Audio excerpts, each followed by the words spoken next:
नमस्कार दर्शक बंधु केदार गौरी सीरियल आज आपण माने सबुठारु दमदार सबुठारु हाई वोल्टेज आ बोपाल एपिसोड आज आपण माने देखिबा को पाइबे। दर्शक बंधु आज से बीणार असल मुखा खोली गला। बीणा केदार को मारी देबा को चाहूची। जेउ षडयंत्र बीणा रचिछि सेही षडयंत्र आज अंत घटिबो। प्रकृतिर दर्शक बंधु केदार घर को आसीचंती पूरा भलो मनीष होइके आसीचंती सुस्थ तांकर किछि भी क्षति होइनी। आ दर्शक बंधु केदार आज ठारू गोटे नुआ लोक रे नजर आसीबे। आज गुरुदेव किछि एमिति संदेह देबे एमिति संदेश देबे गुरुदेव आज गौरी को जेउ सदेश गौरी को सहायता करिवो केदार कर रक्षाकारिणी साजिबा पई। हाँ दर्शक बंधु आज संपूर्ण फुल एपिसोड देखंतु वीडियो को प्रथम रु शेष पर्यंत देखंतु। तेबे दर्शक बंधु आज माधवी बिकु को कहबो अरे बिकु शत्रुर शत्रु जीए सी आम पई सांग आउ बीणा होची से गौरी शत्रु केदार शत्रु आमने बीणा भी आम सांग। दर्शक बंधु एमिति कले बिकु कहबो हेले दीदी ए कथा आमे केमिति जानिबा से केदार को केबे आउ केमिति मारिबार अछि। माधवी कहबो बिकु से कथा तू मो ऊपर को छाड़ी दे। जदि सतरे एथर केदार मरी जाए ताहाले तारी मरण पई मु बीणा को दायी करी ताकू दोष देई फसई जेल को पठेई देबी आउ ता परे ए गौरी को ए घरु चली जीवाकू पड़िबो कारण मु प्रमाण करी देबी संपत्ति पाइबा पई गौरी बीणा को ए काम रे लगई थिला। तारी हातरे से केदार को मारी देइची फसई देइची बिचारी को आउ एमिति षडयंत्र करिथिबारु मु से गौरी को भी जेल को पठेई देबी बिकु। दर्शक बंधु ए कथा सुनिकी ए मास्टर प्लान सुनिकी से बिकु पूरा खुशी जीवो। बिकु कहबा दीदी लो ए दीदी एटा तो मुंड नुहे तो एटा गोटे हीरा खंडे जहा कह दीदी एमिति सब बुद्धि तो मुंड को केमिति आसुची लो। हां या पर दर्शक बंधु आज आपण माने देखिबा को पइबे गौरी को पीयूष स्वप्न आ पीयूष मां कहबे से स्वप्न विषय पचारिबे। गौरी स्वप्न रे काहा को मरि जिवार देखिचंती बारंबार एई कथा पचारिबे। गौरी को ए विषय बारंबार पचारिबा परे गौरी कहबे ठीक अछि मु कहूची किंतु ए कथा हम चारि जनक भितर रहिबा दरकार। आज मते जणा पड़िला जो लोक मरिवार अछि से लोक आउ केही नहंती से होचंती मो केदार। दर्शक बंधु ए कथा सुनिकी समस्त आश्चर्य होइजिबे। यूस कहबे एक्जेक्टली तमे कोन देखिलो दीदी किए मो केदार भाई को मारी देबा को चाहूची मते ता ना कह दीदी। गौरी कहबे से कथा मु जानिनी पीयूष मु खाली केदार को देखिली से लोक को देखि पारिनी। पीयूष मां कहबे हेले मां तू चिंता करना मां आमे समस्त मिसी केदार को ऊपर को आसुथुवा विपद को रोकिबा। पीयूष तू जल्दी जा देख केदार कोठी अछंती से जोठी भी तांतु तांगो घर को नै किया। यहा पर दर्शक बंधु गौरी कहबे पीयूष सुन ए कथा जेमिति आउ केही न जानती नहले मारिबा लोकटा सतर्क होई जिवो। दर्शक बंधु या पर गुरुदेव घर को आसीबे। गुरुदेव को पीयूष मां ए विपद विषय पचारिबे आउ एमिति विपद काहेकि बारंबार आसुची ता भी पचारिबे। पीयूष मां कहबे एबे एबे लिप्सार समस्या दूर हेची आउ गोटे अजणा विपद मारी आसुची ए सब केबे शेष हेबो मो झियो शांति रे टिके निश्वास केबे नब गुरुदेव।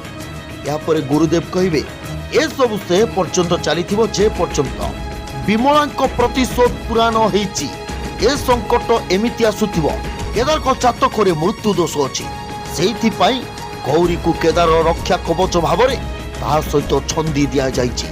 गौरी को जे वर प्राप्त होइछि ता एथि पई नुहे जे पर्यंत विमलांक उद्देश्य पूरा न होइछि से पर्यंत ए घर को विपद एमिति मारी आसुथिबो। गौरी प्रतिटी विपद रे तुमको केदार आउ ए घर लोकन को रक्षा करबा को पड़िबो। इष्ट देव एही बळी परीक्षा नियंती समस्त प्रश्नर उत्तर तुमको मिली जिवो। तुम आखि सामने ईश्वर तुमको देबे केवल गौरी तुम आखि को खोला रख मां। दर्शक बंधु एमिति कही आशीर्वाद देबे गुरुदेव आउ सेठरू चली जिवे। दर्शक बंधु सकाळ पाइबो ई सीमा कोଳରେ गौरी मुंड रखी सोईथिबे बाहरु बेल बाजिबो गौरी निज निद भांगी जिवो गौरींकर। गौरी कहबे पीसीमा केदार बोधे आसी गले एमिति कही गौरी जाइसे डोर को खोलिबे आउ देखिबे पीयूष कहबे दीदी केदार भाई ठीक अछंती तमे जमारु व्यस्त होनी। दर्शक बंधु केदार को विषय गौरी बहुत किछि पीयूष को पचारिबे किंतु पीयूष अल्प किछि कही गौरी को बुझिया पई चेष्टा करिवे किंतु गौरी को मन अस्थिर रहिबो। ଏହାପରେ ଗୌରୀ ଭୋଳା ବାବାଙ୍କ ପାଖରେ ପୂଜା ଅର୍ଚ୍ଚନା କରିବେ କେଦାରଙ୍କ ପାଇଁ। ଦର୍ଶକ ବନ୍ଧୁ ଏହାପରେ କେଦାର ଆସିବେ ନୂଆ ଲୁକ୍, ନୂଆ ହିରୋ, ନୂଆ ଗେଟଅପ୍ରେ ଡୋରର ବେଲ୍କୁ ମାରିବେ। ଏହାପରେ କେଦାର ଯେତେବେଳେ ବେଲ୍କୁ ମାରିବେ, ଗୌରୀ ବେଲ୍ ଫିଟେବାକୁ, ସେ ଡୋର ଫିଟେବାକୁ ଗୌରୀ ଗଲା ବେଳକୁ ସେ ବୀଣା ଖବର ରୁହ ଦିଦି, ବୋଧେ ମୋ ପାର୍ସଲ ଆସିଛି, ଏମିତି କହି ବୀଣା ଯାଇ ସେ ଡୋରକୁ ଖୋଲିବ। ହଠାତ୍ କେଦାରଙ୍କର ନୂଆ ଲୁକ୍ ଦେଖି ସମସ୍ତେ ଆଶ୍ଚର୍ଯ୍ୟ ହୋଇଯିବେ। ଏହାପରେ ଗୌରୀ କହିବେ କେଦାର। ଏହାପରେ ଦର୍ଶକ ବନ୍ଧୁ ହଠାତ୍ କେଦାର ଗୋଟିଏ ପାର୍ସଲ ଆଣିଥିବେ, ଯେଉଁ ପାର୍ସଲ ବୀଣାର। ବୀଣା ହଠାତ୍ ସେ ପାର୍ସଲ କେଦାରଙ୍କ ହାତରେ ଦେଖି ଚମକି ପଡିବ। ବୀଣା ମନେ ମନେ କହିବ କେଦାର ଭାଇ ଆଉ ଏ ପାର୍ସଲ ଦେଖି ଦେଇନାହାନ୍ତି ତ, ସବୁ ଗଡ଼ବଡ଼ ହେଇଯିବ। କେଦାର କହିବେ ବୀଣା ତମର ଏ ପାର୍ସଲ? ଗୌରୀ କହିବେ ମନେ ମନେ ଗୌରୀ କହିବେ ୟା ଭିତରେ ସେ ବୀଣାର କି ପାର୍ସଲ ଅଛି?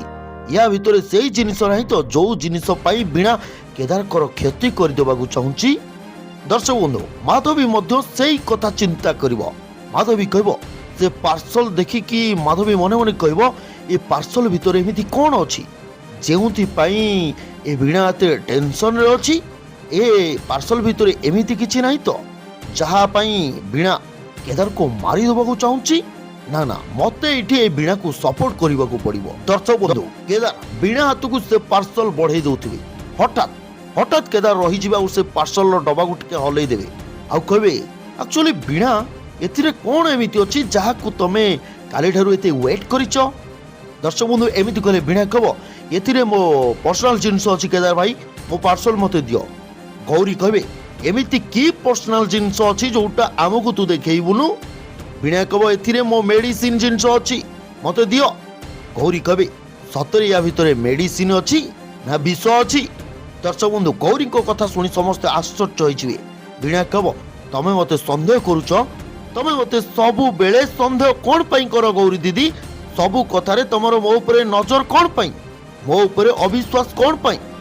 ଦର୍ଶକ ବନ୍ଧୁ ଏସବୁ କଥା ଦେଖିକି ସେ ମାଧବୀ କହିବ ଯଦି ବୀଣା କେଦାରକୁ ମାରିଦେବାକୁ ଚାହୁଁଛି ତାହେଲେ ଇଏ ସେମିତି କିଛି ଜିନିଷ ନିଶ୍ଚୟ ମଗେଇଥିବ। ମତେ ଆଜି ବୀଣାକୁ ଏ ଗୌରୀ ସାମ୍ନାରେ ରକ୍ଷା କରିବାକୁ ପଡିବ।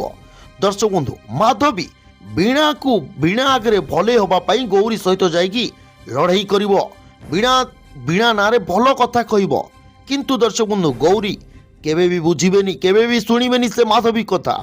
ଏହାପରେ ସେ ବୀଣା ରାଗିକି କହିବ ଗୌରୀ ଦିଦି ଯଦି ତମେ ୟା ଭିତରେ କ'ଣ ଅଛି ଜାଣିବାକୁ ଚାହୁଁଛ ତାହେଲେ ଏ ବକ୍ସଟିକୁ ମୁଁ ଖୋଲି ଦଉଛି, ତମେ ଦେଖିନିଅ, ତମ ମନ ଶାନ୍ତି ହେଇଯିବ।